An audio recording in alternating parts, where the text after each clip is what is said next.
हाँ, तो प्यारे विद्यार्थियों, जो नेक्स्ट ਜਿਹੜਾ ਸਾਡਾ ਟੌਪਿਕ ਹੈਗਾ ਉਹ ਹੈਗਾ relations of political science with economics, history and sociology. ਇਸ ਦਾ ਅਰਥ ਹੈ ਕਿ ਪੋਲੀਟੀਕਲ ਸਾਇੰਸ ਜਿਹੜਾ ਹੈ ਸਾਡਾ ਰਾਜਨੀਤੀ ਸ਼ਾਸਤਰ, ਇਸ ਦਾ ਅਰਥ ਸ਼ਾਸਤਰ, ਇਤਿਹਾਸ ਅਤੇ ਸਮਾਜ ਸ਼ਾਸਤਰ ਨਾਲ ਕੀ ਸੰਬੰਧ ਹੈ ਤੇ ਇਹ ਜਿਹੜੇ ਸਬਜੈਕਟ ਇੱਕ ਦੂਜੇ ਨੂੰ ਕਿਸ ਤਰ੍ਹਾਂ ਪ੍ਰਭਾਵਿਤ ਕਰਦੇ ਹਨ। ਸਭ ਤੋਂ ਪਹਿਲਾਂ ਤਾਂ ਇਹ ਤੁਹਾਨੂੰ ਪਤਾ ਹੋਣਾ ਚਾਹੀਦਾ ਰਾਜਨੀਤੀ ਸ਼ਾਸਤਰ ਦਾ ਅਰਥ ਕੀ ਹੈ। ਰਾਜਨੀਤੀ ਸ਼ਾਸਤਰ ਜਿਹੜਾ ਹੈ ਇਹ ਇਸ ਦੇ ਬਾਰੇ ਅਲੱਗ-ਅਲੱਗ ਵਿਦਵਾਨਾਂ ਨੇ ਅਲੱਗ-ਅਲੱਗ ਸਮੇਂ 'ਤੇ ਆਪਣੇ ਵਿਚਾਰ ਦੱਸੇ ਹਨ ਤੇ ਲੇਕਿਨ ਇੱਕ ਗੱਲ ਬੜੀ ਸਪਸ਼ਟ ਹੈ ਕਿ ਜਿਹੜਾ ਰਾਜਨੀਤੀ ਸ਼ਾਸਤਰ ਹੈ ਇਹ ਸੱਤਾ ਅਤੇ ਸ਼ਕਤੀ ਦਾ ਪ੍ਰਤੀਕ ਹੈ ਤੇ ਜਿਹੜੇ ਇਹਨਾਂ ਦੇ ਅਰਥ ਸ਼ਾਸਤਰ ਦੇ ਜਿਹੜੇ ਰਾਜਨੀਤੀ ਸ਼ਾਸਤਰ ਜਿਹੜੀ ਇੱਕ ਕਿਤਾਬ ਲਿਖੀ ਗਈ ਹੈ ਉਹ ਪੋਲਿਟਿਕਸ ਅਰਸਤੂ, ਉਹਨਾਂ ਨੇ ਵੀ ਆਪਣੇ ਵਿਚਾਰ ਪੋਲੀਟੀਕਲ ਸਾਇੰਸ ਬਾਰੇ ਸਾਂਝੇ ਕੀਤੇ ਹਨ। ਤੇ ਅਗਲਾ ਹੁਣ ਜਿਹੜਾ ਪੁਆਇੰਟ ਹੈ ਉਹ ਹੈ ਰਾਜਨੀਤੀ ਇਤਿਹਾਸ ਦਾ ਅਰਥ ਤੇ ਪਰਿਭਾਸ਼ਾ। ਇਤਿਹਾਸ ਉਹ ਹੁੰਦਾ ਹੈ ਜਿਹੜੀਆਂ ਘਟਨਾਵਾਂ ਬੀਤ ਜਾਂਦੀਆਂ ਹਨ ਉਹਨਾਂ ਨੂੰ ਇਤਿਹਾਸ ਕਿਹਾ ਜਾਂਦਾ ਹੈ।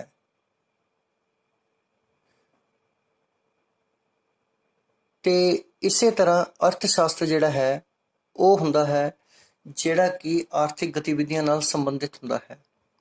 ਪਰ ਇਸ ਜਿਹੜਾ ਟੌਪਿਕ ਹੈ ਇਸ ਵਿੱਚ ਅਸੀਂ ਕਰਨਾ ਹੈ ਰਾਜਨੀਤੀ ਸ਼ਾਸਤਰ ਅਤੇ ਅਰਥ ਸ਼ਾਸਤਰ ਦਾ ਆਪਸ ਵਿੱਚ ਕੀ ਸੰਬੰਧ ਹੈ।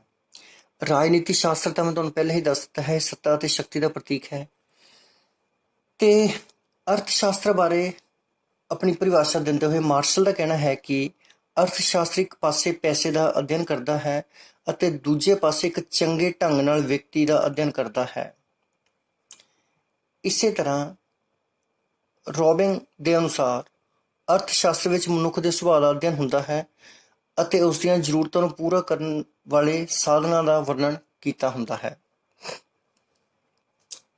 ਹੁਣ ਅਸੀਂ ਕਰਦੇ ਹਾਂ ਕਿ ਰਾਜਨੀਤੀ ਸ਼ਾਸਤਰ ਅਤੇ ਅਰਥ ਸ਼ਾਸਤਰ ਦਾ ਆਪਸ ਵਿੱਚ ਕੀ ਸੰਬੰਧ ਹੈ।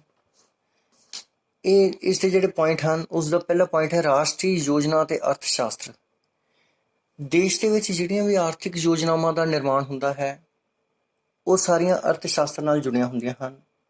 ਭਾਰਤ ਵਿੱਚ ਵੀ ਪਹਿਲਾਂ ਪਲੈਨਿੰਗ ਕਮਿਸ਼ਨ ਜਿਹੜਾ ਹੈ ਜਿੰਨੀਆਂ ਵੀ ਨੀਤੀਆਂ ਬਣਾਉਂਦਾ ਸੀ ਉਹ ਸਾਰੀਆਂ ਅਰਥ ਸ਼ਾਸਤਰ ਦਾ ਹੀ ਇੱਕ ਹਿੱਸਾ ਹੈ। ਅੱਜ ਕੱਲ੍ਹ ਜਿਹੜਾ ਪਲੈਨਿੰਗ ਕਮਿਸ਼ਨ ਹੈ ਉਸਦਾ ਨਾਮ ਬਦਲ ਕੇ ਭਾਰਤ ਵਿੱਚ ਨੀਤੀ ਆਯੋਗ ਰੱਖਿਆ ਗਿਆ ਹੈ ਤੇ ਇਹ ਸਾਰਾ ਕੰਮ ਜੋ ਹੈ ਇਕਨੋਮਿਕਸ ਦਾ ਹੀ ਹਿੱਸਾ ਹੁੰਦਾ ਹੈ।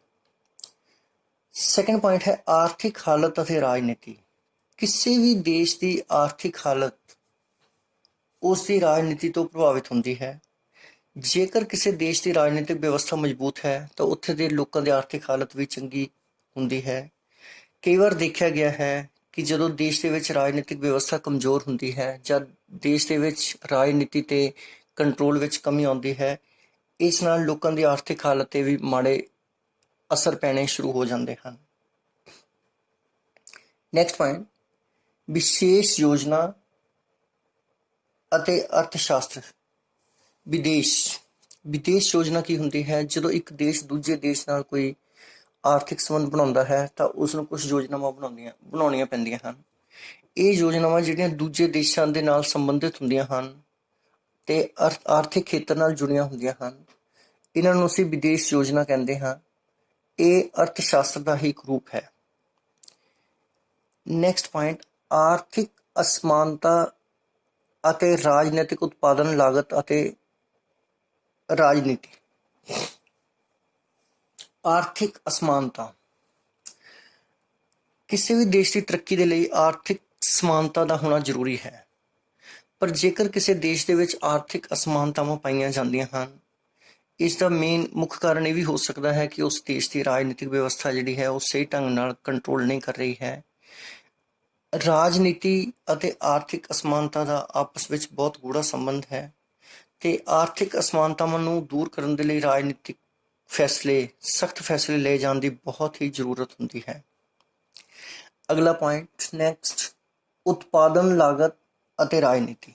ਉਤਪਾਦਨ ਲਾਗਤ ਜਿਹੜਾ ਹੈ ਰਾਜਨੀਤੀ, ਇਸ ਤੋਂ ਭਾਵ ਇਹ ਹੈ ਕਿ ਰਾਜਨੀਤੀ ਸ਼ਾਸਤਰ ਅਤੇ ਅਰਥ ਸ਼ਾਸਤਰ ਦਾ ਸੰਬੰਧ ਉਤਪਾਦਨ ਤੇ ਲਾਗਤ ਨਾਲ ਵੀ ਹੈ, ਕਿਉਂਕਿ ਨੇਤਾਵਾਂ ਦੁਆਰਾ ਹੀ ਸਾਰੀਆਂ ਆਰਥਿਕ ਯੋਜਨਾਵਾਂ ਤਿਆਰ ਕੀਤੀਆਂ ਜਾਂਦੀਆਂ ਹਨ ਇਹਨਾਂ ਨੂੰ ਸਾਰੇ ਬਜਟ ਦਾ ਗਿਆਨ ਹੁੰਦਾ ਹੈ। ਇਸ ਤਰ੍ਹਾਂ ਇਸ ਕਿਸ ਵਸਤੂ ਦਾ ਕਿੰਨਾ ਉਤਪਾਦਨ ਹੋਣਾ ਹੈ ਅਤੇ ਲਾਗਤ ਕਿੰਨੀ ਹੋਣੀ ਚਾਹੀਦੀ ਹੈ, ਇਸ ਦਾ ਸਿੱਧਾ ਸੰਬੰਧ ਰਾਜਨੀਤੀ ਨਾਲ ਹੈ, ਕਿਉਂਕਿ ਸਰਕਾਰ ਜਿਹੜਾ ਹੈ ਨਿਯਮ ਬਣਾਉਂਦੀ ਹੈ ਅਤੇ ਇਹਨਾਂ ਦੇ ਲਈ ਅਲੱਗ-ਅਲੱਗ ਜਿਹੜੇ ਕੰਮ ਵੀ ਕਰਦੀ ਹੈ। ਅੱਗੇ ਸਿੱਟਾ ਜਿਹੜਾ ਹੈ, ਨਿਸ਼ਕਰਸ਼ ਜਿਹੜਾ ਹੈ, ਇੱਥੋਂ ਇੱਕ ਸਾਫ਼ ਸਪਸ਼ਟ ਹੁੰਦਾ ਹੈ ਕਿ ਰਾਜਨੀਤੀ ਸ਼ਾਸਤਰ ਅਤੇ ਅਰਥ ਸ਼ਾਸਤਰ ਵਿੱਚ ਗੂੜੇ ਸੰਬੰਧ ਹਨ। ਦੋਵੇਂ ਹੀ ਸਮਾਜ ਵਿੱਚੋਂ ਲਏ ਗਏ ਹਨ। ਇਹਨਾਂ ਦੇ ਮਜ਼ਬੂਤ ਸੰਬੰਧਾਂ ਦੇ ਕਾਰਨ ਹੀ ਬਰਗਸ ਨੇ ਠੀਕ ਲਿਖਿਆ ਹੈ ਕਿ ਦੋਹਾਂ ਨੂੰ ਵੱਖ-ਵੱਖ ਕਰ ਦਿਓ, ਇੱਕ ਮਰੇਗਾ ਨਹੀਂ ਪਰੰਤੂ ਅਪਾਹਜ ਜ਼ਰੂਰ ਹੋ ਜਾਵੇਗਾ। ਇਸ ਤੋਂ ਸਪਸ਼ਟ ਹੈ ਕਿ ਦੋਹਾਂ ਵਿਸ਼ਿਆਂ ਵਿੱਚ ਕਿਸ ਹੱਦ ਤੱਕ ਗੂੜਾ ਸੰਬੰਧ ਹੈ ਕਿ ਦੋਵੇਂ ਇੱਕ ਦੂਜੇ ਦੇ ਅਧਿਐਨ ਨੂੰ ਕਿਸ ਤਰ੍ਹਾਂ ਪ੍ਰਭਾਵਿਤ ਕਰਦੇ ਹਨ। ਇਸ ਤੋਂ ਸਪਸ਼ਟ ਹੈ ਕਿ ਰਾਜਨੀਤੀ ਸ਼ਾਸਤਰ ਅਤੇ ਅਰਥ ਸ਼ਾਸਤਰ ਦਾ ਆਪਸ ਵਿੱਚ ਗੂੜਾ ਸੰਬੰਧ ਹੈ। ਧੰਨਵਾਦ।